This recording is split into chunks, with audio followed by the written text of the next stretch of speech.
Good morning, diri kita sa isa ka fish pond farm.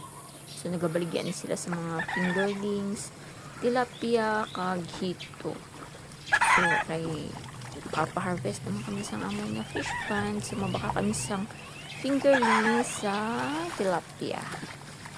So ara na ginakuha na nila ang mga fingerlings and then i-sort out na nila ang desired ni mga kung pila tag pila imo kuhaon, may tag piso, tag 150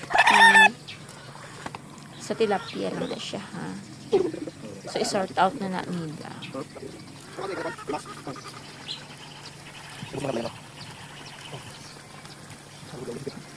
So isipon na nila kung pila siya kabilog, halimbawa 250. So isipon na nila 250 and then kilohon. So pagkasunod nila nga batches na nga makuha nila ang kung pila ang gusto ni mga baklon, kilo-kilo na lang siya. Ang 250 makaabot siya sa mga 1/4 siguro.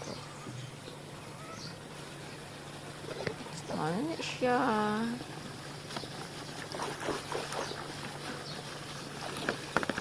After sila sa ibutang nila na sa plastic and butangan oxygen para hindi mapatay ang mga fingerlings kaya ibiyahe pa man na siya.